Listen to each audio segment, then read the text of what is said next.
Haleluya. Haleluya. Puji Tuhan, saudaraku. Saudara yang kekasih dalam nama Yesus, minggu yang lalu kita mendengarkan firman Tuhan bahwasanya di dalam Yesus kita semua sudah bebas dari dosa dan bebas dari kutuk dosa. Yesus datang untuk mengampuni dosa kita. Firman Tuhan berkata, walau dosamu merah panas sekalipun jadi putih seperti salju, hitam sekalipun jadi putih seperti bulu kambing domba. Ini semua karena Yesus telah mencurahkan darahnya bagi kita, dan darah Yesus menyucikan kita dari segala dosa. Tetapi kita bukan hanya disucikan Tuhan dari dosa saja, Tuhan juga membebaskan kita daripada kutuk dosa. Ada kutuk dosa. Minggu yang lalu kita telah melihat, saudaraku, berapa macam kutuk dosa. Kutuk dosa yang paling berat yaitu hukuman kekal. Sebab itu firman Tuhan berkata, sekarang tidak ada lagi hukuman bagi orang yang di dalam Kristus Yesus, yang tidak berjalan dalam daging tapi berjalan dalam roh. Tidak ada hukuman, tidak masuk dalam hukuman, tidak masuk dalam neraka. Adakah saudara bersuka cita kita tidak masuk dalam hukuman yang kekal? Amin. Amin. Saya bersuka cita, saudaraku. Neraka tidak berkuasa atas saya, tetapi Tuhan bukan yang menyediakan, saudaraku, surga saja bagi kita. Selama kita di dunia ini, Tuhan membebaskan kita daripada penyakit. Kalau berkata anak-anak Tuhan bisa bebas daripada penyakit, benar. Kalau lihat pelayanan Tuhan Yesus selama dia di bumi, dia menyembuhkan penyakit, dia menyembuhkan penyakit, dia menyembuhkan penyakit. Tuhan juga membebaskan kita daripada kutuk kemiskinan. Mari bangun, mari kenal Yesus, saudara. Mari mohon dengan sungguh-sungguh kepada Tuhan. Mari hidupkan firman Tuhan tersebut dalam hati saudara. Ya, firman Tuhan tersebut begitu berkuasa dalam hidup saudara, begitu menundukkan saudara, sehingga saudara keluarkan dari mulut saudara, lalu ucapkan aku keberkatan, aku keberkatan, aku keberkatan. Amin. Dan saudara akan menerima apa yang saya katakan. Haleluya. Dan Tuhan juga membebaskan kita daripada kutuk dosa yang lain, saudaraku. Ya, bagaimana? Nah, kita dengarkan minggu yang lalu, bebas, bebas daripada penyakit, bebas daripada kemandulan, saudaraku. Mati meninggal bukan menjadi bagian kita. Dan firman Tuhan berkata, aku memuaskan kamu dengan umur yang panjang, umur yang tinggi. Haleluya. Saudara yang kekasih dalam nama Yesus, saya sambung firman Tuhan pada hari ini. Ini semua terjadi, saudaraku. Kita boleh hidup yang berkemenangan karena Yesus di dalam kita, Yesus dalam saudara, Yesus dalam saya. Itu sebabnya kita semua lebih daripada pemenang-pemenang. Memang dari mula Tuhan menghendaki saudara kita ini lebih daripada pemenang-pemenang. Tuhan menciptakan manusia itu pemenang, bukan untuk kalah. Tuhan menciptakan manusia untuk menguasai bumi ini dan segenap isinya, bukan supaya dikuasai dunia ini. Kita yang menguasai. Kitalah umat pemenang. Saudaralah umat pemenang. Karena Yesus dalam saudara, karena Roh Kudus dalam saudara, karena Yesus dalam saudara, karena Roh Kudus dalam saudara. Roh Kudus berkuasa, Yesus berkuasa, dan itu membawa saudara kepada kemenangan. Sebenarnya kita tidak bisa dikalahkan, saudara. Roma 8 ayat 37 berkata, saya membacakan sebentar kepada saudara. Roma 8 ayat 37. Di sini dikatakan, tetapi dalam semuanya itu kita lebih daripada orang-orang yang menang, karena Dia telah mengasihi kita. Kita lebih daripada orang-orang yang menang. Menang saja sudah syukur, tetapi Tuhan menjanjikan kepada anak-anaknya lebih daripada pemenang-pemenang. Ini berlaku bagi setiap anak-anak Tuhan. Dan ini terjadi karena saya tidak sendiri, saudara tidak sendiri. Di dalam saudara ada Yesus yang tidak bisa dikalahkan. Di dalam saudara ada Roh Kudus yang tidak bisa dikalahkan. Karena Roh Kudus berkuasa. Itulah kekristenan yang benar, saudara. Yesus berdiam dalam saudara. Yesus tinggal dalam saudara. Saudara menjadi rumah Roh Kudus. Ada saudara menyadari sungguh-sungguh Yesus dalam saudara, Yesus dalam saudara. Amin, saudara. Yesus tinggal dalam saudara. Saudara lebih daripada pemenang-pemenang. Dalam 1 Korintus 3 ayat 16 saya membacakan kepada saudara. Juga dikatakan bahwasanya Roh Kudus tinggal dalam kita. 1 Korintus 3 ayat 16. Tidak tahukah kamu bahwa kamu adalah baik Allah dan Roh Allah diam dalam kamu? Roh Allah diam dalam kamu. Roh Allah diam dalam saya.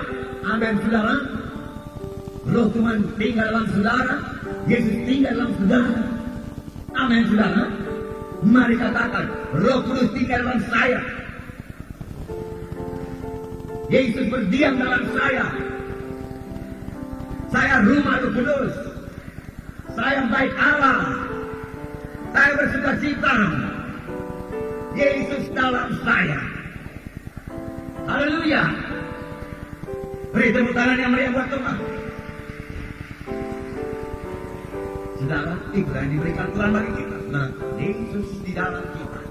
Yesus dalam saudara. Dalam 2 Korintus 6 ayat 16 sampai 18 sama juga. Saya membacakan ayatnya kepada saudara. 2 Korintus pasal 6 ayat 16 sampai 18.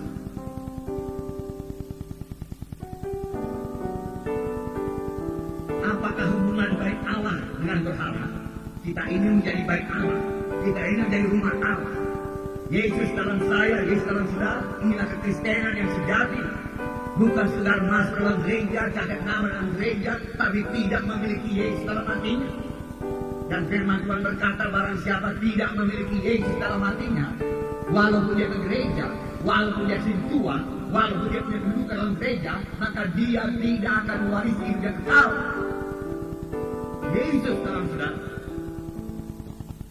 Dari firman Tuhan berkata, apakah hubungan antara baik Allah ini dengan berhala? Karena kita adalah baik Allah yang hidup menurut firman Allah ini, aku akan diam bersama-sama dengan mereka. Tuhan berkata, aku akan diam bersama-sama kamu dan hidup di tengah-tengah mereka. Yesus ada di tengah-tengah kita. Dan aku akan menjadi Allah mereka.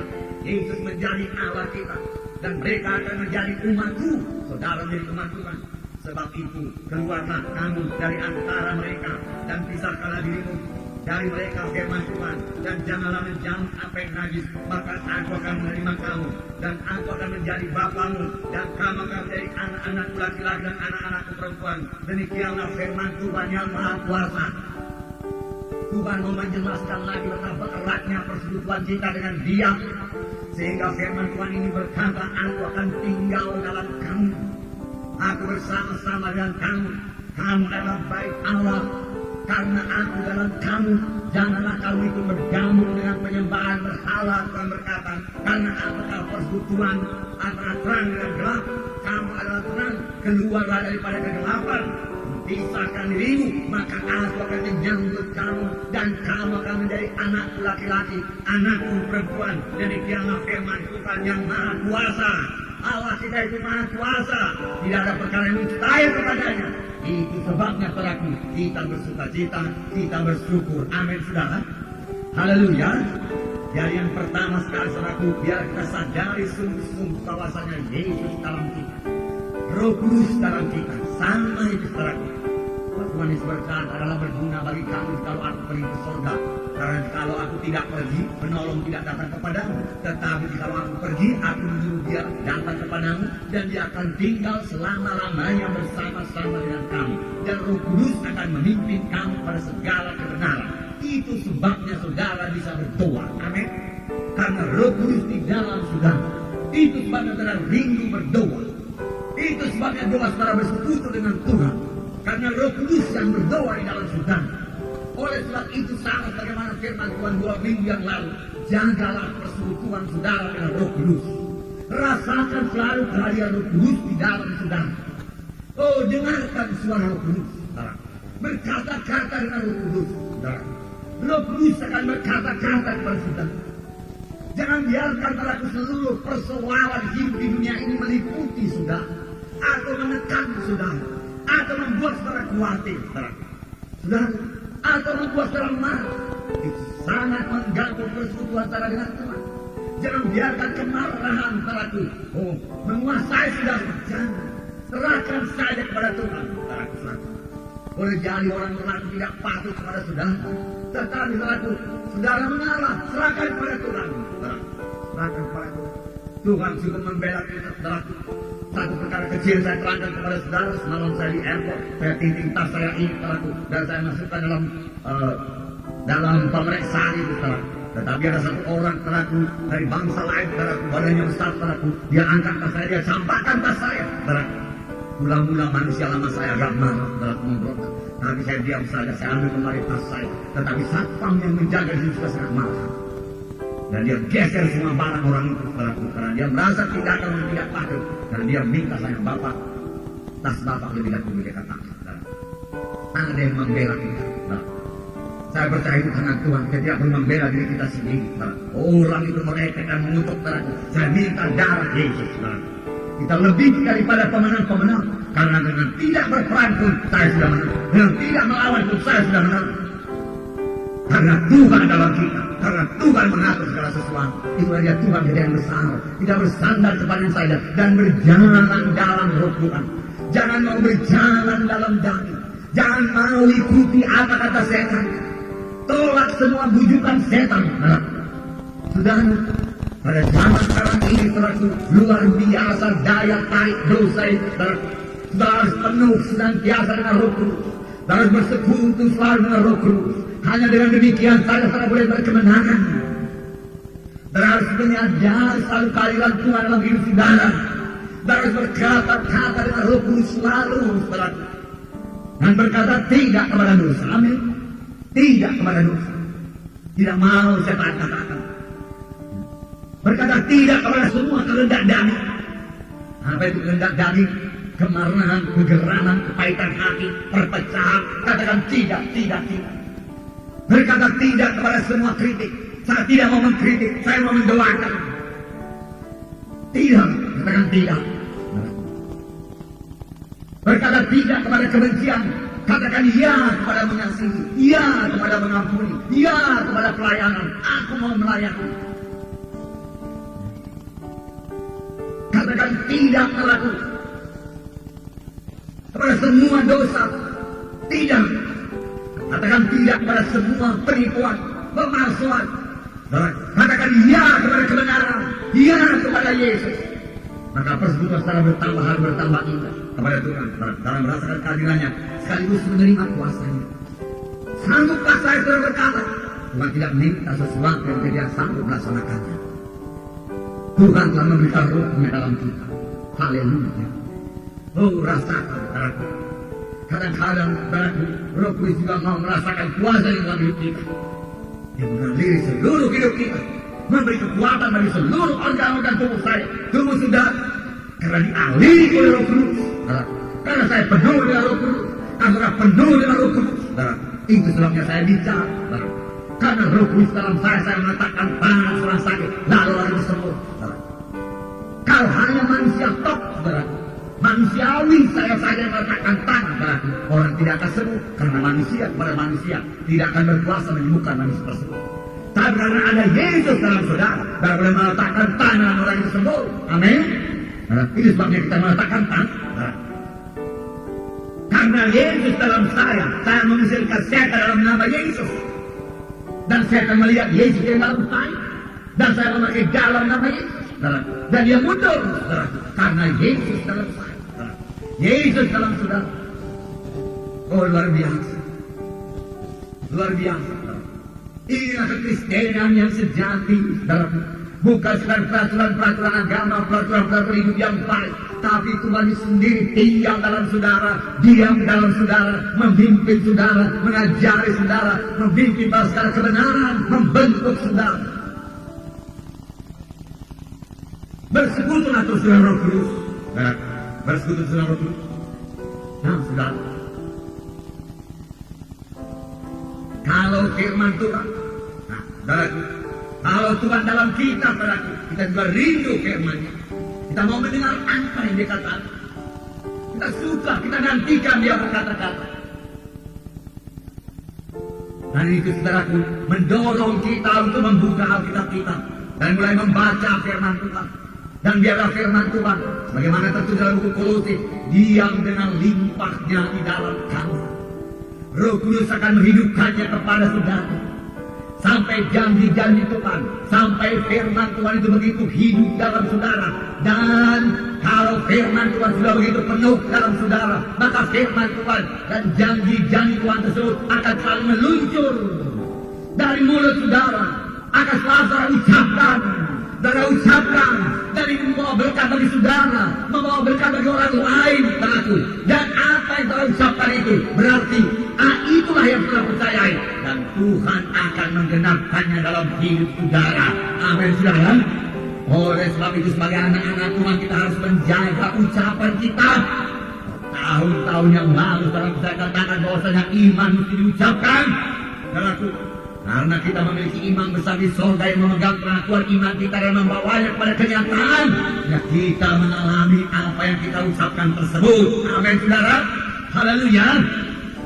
Nah, dengan Yesus dalam saudara, saudara tidak perlu takut lagi, tidak perlu khawatir lagi menghadapi hidup ini. Tidak ada yang bisa mengalahkan Yesus.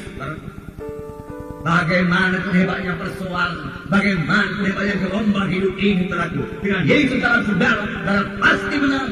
Bahkan sebagaimana dikatakan firman Tuhan tadi, lebih daripada pemenang-pemenang, saudaraku. Saudara, karena Tuhan Yesus setia. Tuhan Yesus setia menggenapi janjinya. Dia berikan janjinya supaya boleh dia genapkan dalam hidup saudara. Dia suka sekali menggenapkan janjinya kepada saudara, sepanjang saudara mengetahui janji Tuhan tersebut, sepanjang saudara kemudian mempercayai janji Tuhan tersebut, sepanjang saudara kemudian bersuka cita dalam janji Tuhan tersebut. Haleluya Tuhan. Oleh bilurmu aku sudah sembuh. Terima kasih Tuhan, aku sembuh dalam Engkau, aku sehat dalam Engkau. Yesus dalamku, aku tidak takut kepada penyakit. Haleluya Tuhan, terima kasih Tuhan. Amin, saudaraku. Ya. Maka Tuhan akan menggenapkan dalam hidup saudara. Karena Tuhan yang berjanji setia. Banyak ayat-ayat yang mengatakan Yesus setia. Nyanyian kita berkata Yesus setia, setia menggenapi janji.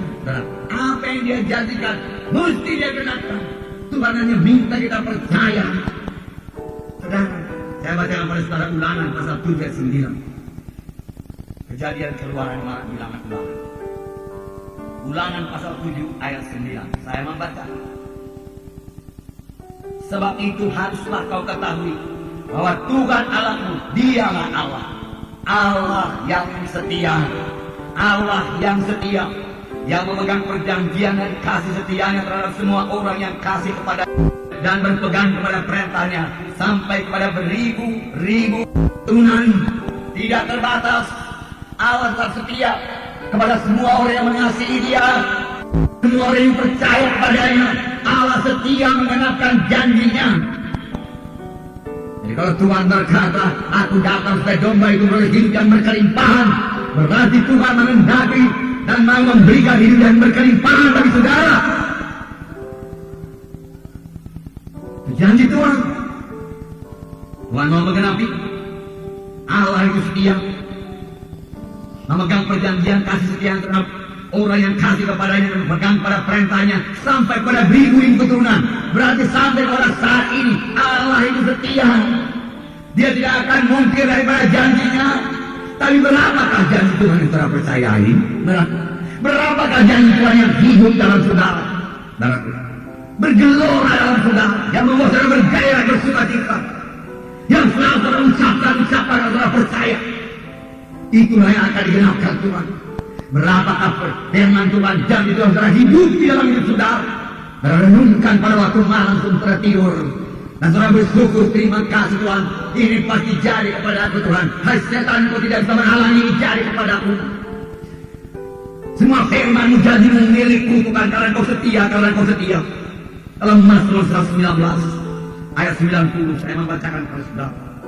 Ayat 90. Kesetiaan-Mu dari keturunan kepada keturunan, Engkau menegakkan bumi sehingga tetap ada. Haleluya. Bahkan firman Tuhan yang lain katakan Roh Kudus menatang bumi ini.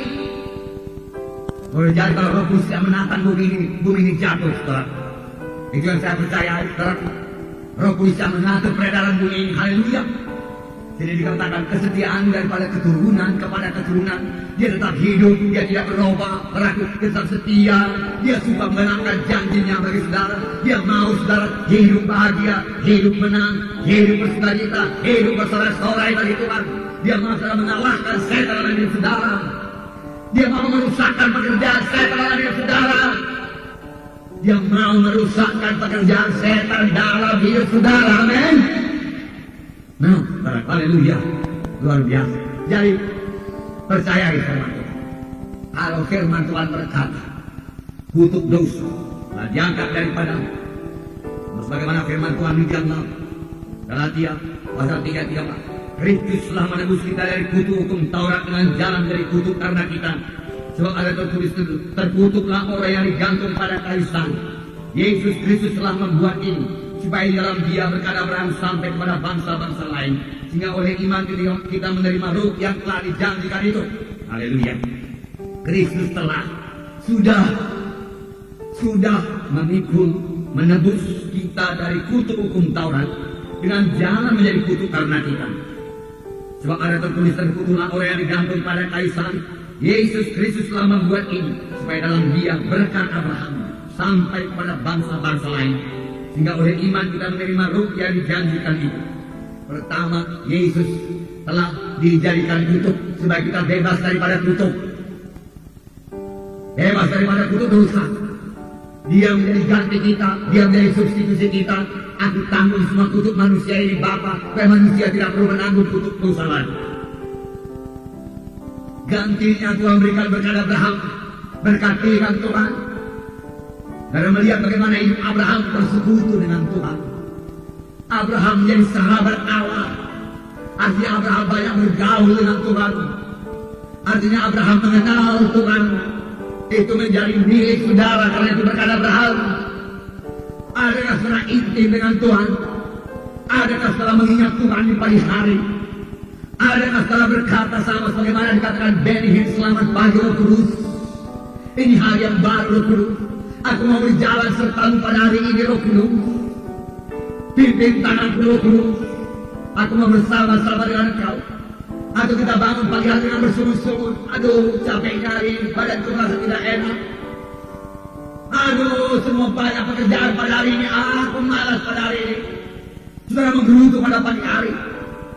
Saudaraku, kalau saudara menggerutu pada pagi hari, saudaraku, saudara kurang bersekutu dengan Roh Kudus, saudaraku.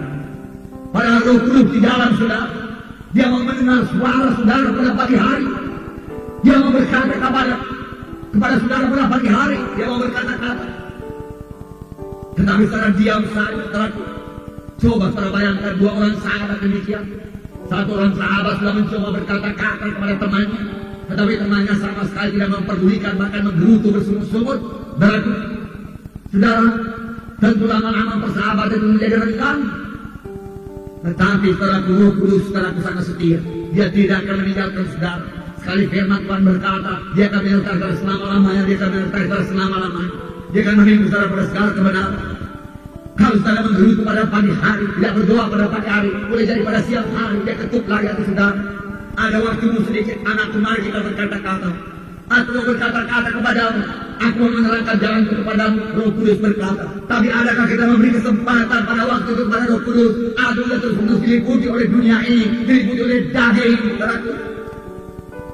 Mari bertobat kalau demikian, saudaraku. Biar kita lebih banyak bersekutu dengan Roh Kudus pada akhir zaman ini. Tahu pasal pada akhir zaman ini berlaku, Roh Kudus akan bertambah-tambah limpah dicurahkan pada sidang Tuhan yang hidup. Bahkan boleh jadi pada semua gereja Roh Kudus akan bertindak dan perkara besar akan terjadi. Pada akhir zaman ini telah kita akan melihat tanda ajaib, tanda mujizat akan bertambah-tambah dalam sidang Tuhan. Pada akhir zaman ini kita boleh mendengar deru angin Roh Kudus masuk pada tempat kebaktian dan menukar tiap-tiap jiwa dan mengubahkan tiap-tiap jiwa sama sebagaimana Dia berdua pada hari Pentekosta. Saya yakin itu bisa jadi kembali pada akhir zaman ini. Tuhan mau mencurahkan Roh-Nya. Pada akhir zaman ya kita berkata kejahatan bertambah-tambah, dosa bertambah-tambah dalam dunia ini. Dari itu semua perkara negatif. Namun ada segi positifnya. Roh Tuhan akan bertambah-tambah dicurahkan. Karunia karena Roh Kudus akan bertambah-tambah nyata dalam sidang. Manifestasi Roh Kudus akan nyatakan bertambah-tambah. Dalamku kesembuhan, kebebasan, tanda ajaib, tanda mujizat akan menjadi hal-hal yang biasa dalam tiap-tiap kebaktian minggu. Haleluya. Saudara akan kejadian kalau tidak demikian saudaraku. Saudara tidak dapat meraup dunia ini bagi Tuhan. Biasa-biasa saja saudaraku. Saudara, kekristenan akan takluk kepada dosa saudaraku. Bertambah hari gereja akan bertambah kosong dan bertambah banyak saudaraku orang Kristen menjadi duniawi. Dan firman Tuhan berkata, pada orang Kristen yang duniawi yang hidup dalam kehendak daging, firman Tuhan berkata, dia tidak akan mewarisi hidup yang kekal. Mari berjalan dalam roh. Amin saudara. Berjalan dalam roh. Jadi kalau firman Tuhan berkata bebas daripada kutuk dosa, bebaslah itu saudara. Kalau setan berkata masih ada kutuk dosamu, engkau masih sakit, katakan engkau tidak berkuasa penyakit, itu kutuk dosa. Aku tidak mau terima engkau, keluar kau daripada aku, dalam nama Yesus. Roh Tuhan dalamku menghidupkan tubuh-tubuh yang fana, dalam nama Yesus. Kalau firman Tuhan berkata dalam 1 Petrus 2:24, oleh bilur-bilur Yesus kamu sudah sembuh. Tetapi saya mengingatkan sedikit dalam 1 Petrus 2:24 itu, kita diajak hidup benar, meninggalkan semua dosa. Ayat 24. Ia sendiri telah memikul dosa kita dalam tubuhnya di kayu salib, supaya kita yang telah mati terhadap dosa hidup untuk kebenaran. Mati terhadap dosa, hidup untuk kebenaran. Amin. Mati terhadap dosa, berkata tidak kepada dosa, tidak suka lagi dosa. Ya, dosa tidak berkuasa atas orang mati. Kalau orang sudah mati dan mati, bagaimana pun dosa mengajak, bagaimana pun setan mengajak dia berdosa, dia tidak bisa. Sebab firman tidak bisa berbuat dosa. Sebab firman Tuhan berkata, mati terhadap dosa, tapi hidup untuk kebenaran. Hidup untuk kebenaran, hidup untuk mengasihi, hidup untuk jadi terang Tuhan, hidup untuk menjadi saksi Tuhan, hidup untuk berbuah, hidup untuk membawa jiwa-jiwa kepada Tuhan, hidup untuk menolong orang lain, mengasihi orang lain, hidup untuk memberitakan firman Tuhan, atau menolak semua dosa. Itu hidup dalam kebenaran. Itu hidup dalam kebenaran. Maukah saudara? Sukakah saudara hidup demikian? Sanggupkah saudara hidup demikian? Haleluya. Maka firman Tuhan berkata, oleh bilur-bilurnya kami telah sembuh. Oleh bilur-bilur Yesus kami telah sembuh. Oleh bilur-bilurnya kami telah sembuh. Sepanjang saudara berjalan dalam kebenaran, saudaraku, penyakit tidak berkuasa saudara. Saudara berjalan dalam kebenaran, roh Tuhan bertambah-tambah berkuasa dalam saudara. Dan roh Tuhan yang bertambah-tambah berkuasa dalam saudara, mengalahkan semua penyakit, mengalahkan semua kelemahan. Biarkan roh Kudus limpah dalam saudara, menguasai saudara, bergerak dalam saudara.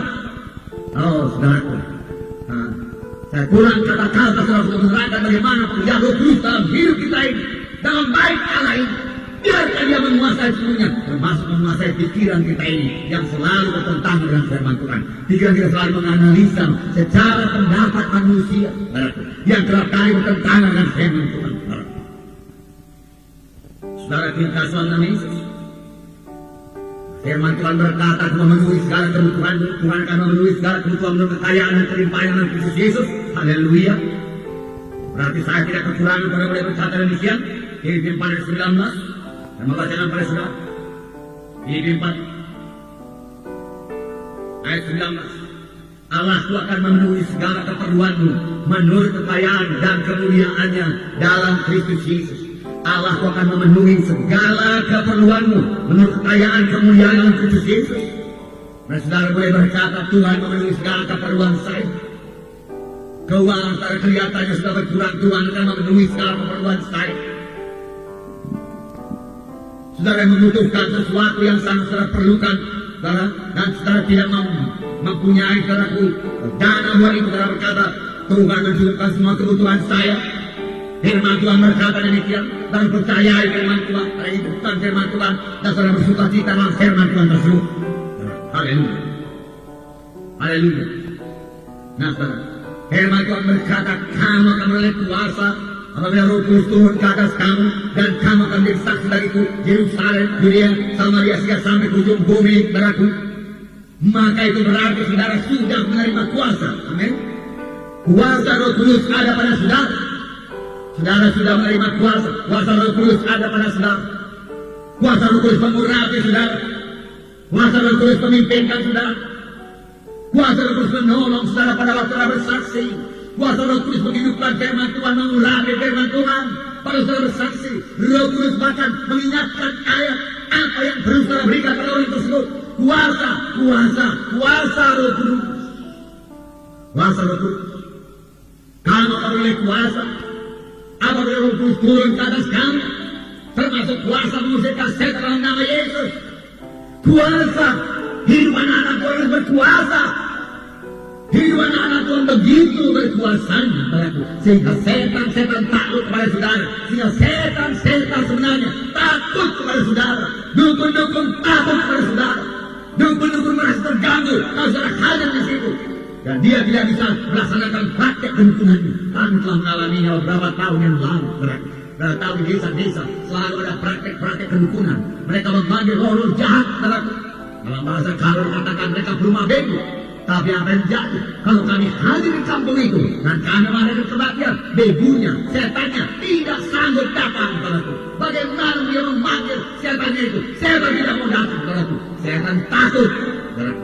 Setan takut bukan kepada kami, tapi setan takut kepada Roh Kudus yang dalam kami, kepada firman Tuhan dalam kami. Setan takut pada kuasa dalam nama Yesus. Demi saudara, haleluya. Beritahu kalian yang menurut Tuhan, haleluya. Puji Tuhan, saudara. Nah, saudara, oleh sebab itu jangan takut lagi, jangan takut, jangan khawatir. Masih banyak janji-janji Tuhan yang begitu indah, begitu berkuasa, masih menjadi milik saudara. Mari saudara mempercayainya, saudara bersuka cita karena janji Tuhan tersebut, saudara percaya janji Tuhan di saudara. Dengan ucapan saudara adalah janji Tuhan. Haleluya, hidupku berubah. Haleluya, masa depan begitu gembira. Haleluya, rumah tangga begitu bahagia. Haleluya, Tuhan mengatur hidupku. Haleluya, aku bersuka dalam Tuhan. Haleluya, aku ikut Tuhan sepanjang hidupku. Amin, saudara. Ya.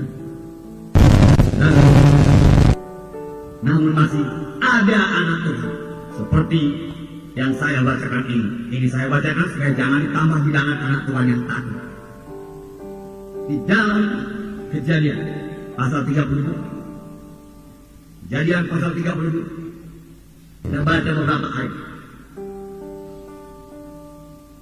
Mari kita baca bersama-sama.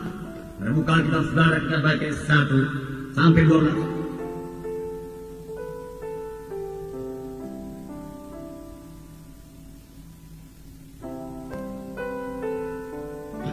Sampai 16.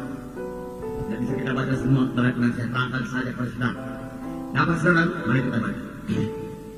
Kejadian pasal 32 ayat 1. Yakub melanjutkan perjalanannya. Dapat semua? Mari kita mulai dari mulai.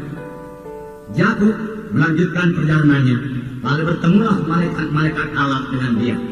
Ketika Yakub melihat mereka, berkatalah ia, ini bala tentara Allah. Sebab itu dinamainya tempat itu Mahanaim. Sesudah itu Yakub menyuruh utusannya berjalan lebih dahulu mendapatkan Esau, katanya, ke tanah Seir di daerah Edom. Ia memerintahkan kepada mereka, beginilah kamu katakan kepada tuanku, pada Esau, beginilah kata hambamu Yakub, aku telah tinggal pada Laban sebagai orang asing dan diam di sana selama ini. Aku telah mempunyai lembu sapi, keledai dan kambing domba, budak laki-laki dan perempuan, dan aku menyuruh memberitahukan hal ini kepada tuanku, supaya aku mendapat kasih tuanku. Kasihmu. Kemudian pulanglah para utusan itu kepada Yakub dan berkata, kami telah sampai kepada kakakmu, kepada Esau, dan ia sedang di jalan menuju engkau, diiringi oleh 400 orang. Lalu sangat takutlah Yakub dan merasa senang hati, maka dibaginya lah orang-orangnya yang bersama-sama dengan dia, kambing dombanya, lembu sapi dan untanya menjadi 2 pasukan. Sebab pikirnya, jika Esau datang menyerang pasukan yang satu sehingga terpuruk kalah, maka pasukan yang tinggal akan terluput. Kemudian berkatalah Yakub, ya Allah nenekku Abraham dan Allah ayahku Ishak, ya Tuhan yang telah berfirman kepadaku, pulanglah ke negeri ini serta kepada sanak saudaramu, dan aku akan berbuat baik kepadamu. Sekali-kali aku tidak layak untuk menerima segala kasih dan kesetiaan yang kau tunjukkan kepada hamba-Mu ini. Sebab aku membawanya tongkatku ini pada waktu aku menyeberangi sungai Yordan ini. Tetapi sekarang telah menjadi 2 pasukan. Lepaskanlah kiranya aku dari tangan kakakku, dari tangan Esau, sebab aku takut kepadanya. Jangan-jangan dia datang membunuh aku, juga ibu-ibu dan anak-anakku. Bukankah kau telah berfirman, tentu Tuhan akan berbuat baik padamu dan menjadikan keturunanmu sebagai pasir di laut, yang karena banyaknya tidak dapat dihitung. Lalu bermalam ia di sana pada malam ini. Itu Kemudian diambilnya dari apa yang ada padanya suatu persembahan untuk Esau kakaknya, yaitu 200 kambing betina dan 20 kambing jantan, 200 domba betina, 20 domba jantan, 30 unta yang sedang menyusui beserta anak-anaknya, 40 lembu betina dan 10 lembu jantan, 20 keledai betina dan 10 keledai jantan. Diserahkannya semuanya itu kepada budak-budaknya untuk dijaga. Tiap-tiap kuburan tersendiri, dan ia berkata kepada mereka, berjalanlah kamu lebih dahulu dan jagalah supaya ada jarak antara kuburan yang satu dan kuburan yang lain. Ayat 17. Diperintahkannya lah kepada yang paling muda, apabila Esau kakakku bertemu dengan engkau dan bertanya kepada siapakah tuanmu dan kemana engkau pergi dan milik siapakah ternak yang di depanmu itu, jawablah, milik hamba Musa. Inilah persembahan yang dikirim kepada tuanku Esau, dan Yakub sendiri pun ada di belakang kanan. Ceritanya saudaraku, lebih daripada 21 tahun yang lalu, 21 tahun sebelumnya, saudaraku, Yakub telah merampas saudaraku hak keturunan dari Esau. Esau menjadi sangat marah yang bersumpah membunuh Yakub. Kubunuh kau, kapan nanti ayahku meninggal, aku bunuh kau. Esau bertanya dan Yakub takut. Dan Yakub melarikan diri ke rumah pamannya Laban. Tetapi Tuhan menyertai dia, sehingga Yakub di sana tercatat. Dia berumah tangga di sana.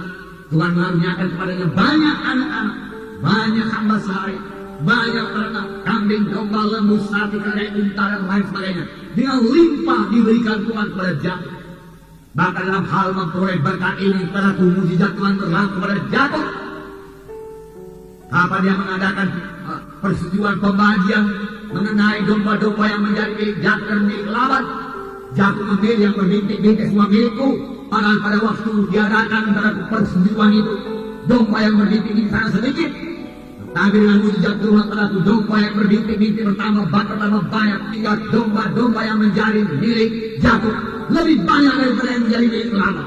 Mujizat Tuhan berlangsung dalam hidup dan pekerjaan Yakub. Anak-anaknya banyak, saudaraku, diberkati Tuhan semua. Kemudian Tuhan menyuruh dia pulang ke negeri. Tuhan berkata, tapi Yakub masih takut. Selama 21 tahun dia takut, dia khawatir. Esau akan membunuh aku, Esau akan membunuh aku. Ini yang terus terngiang-ngiang dalam telinganya. Ini yang dia bawa tidur pada waktu malam.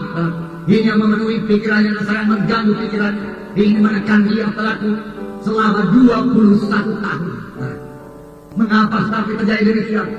Walaupun Tuhan sudah memberkati Yakub dengan berlimpah-limpah pelaku. Oh Yakub pelaku kurang melihat pelaku kepada Tuhan. Dia memang melihat berkat Tuhan, saudaraku, tetapi dia tetap takut pada suara satu orang pelaku, suara Esau. Dia mendengar suara Tuhan, tetapi dia lebih percaya pada suara Esau. Sekali saja Esau berkata, bunuh kamu. Tuhan berkali-kali berfirman pada Yakub, tetapi Yakub takut juga. Bahkan di sini saudaraku, dalam ayat 31 tadi dikatakan, bertemulah Yakub dengan malaikat-malaikat Tuhan, namun Yakub masih takut juga. Saudara, kalau saya bertanya kepada saudara, dalam perjalanan kita mengurus satu-satu persoalan. Jadi, saudara mau berdamai karena ada permusuhan selama ini, saudara mau berdamai dengan dia. Kemudian dalam perjalanan kita bertemu dengan pasukan malaikat Tuhan, bala tentara Allah, malaikat Tuhan mengelilingi saudara dan menyertai saudara. Saudara, apakah saudara masih takut juga? Apakah saudara masih takut? Tidak. Tetapi Yakub masih takut juga. Heran juga melihat Yakub ini, bangsa pilihan Tuhan. Takut. Banyak anak-anak Tuhan sudah diberkati Tuhan, sudah disembuhkan Tuhan, sudah bisa bersekutu dengan Tuhan, penuh dengan Roh Kudus. Kemudian ada sedikit persoalan, takut. Ada sedikit suara Goliat, gemetar. Sama sebagaimana seluruh bangsa Israel.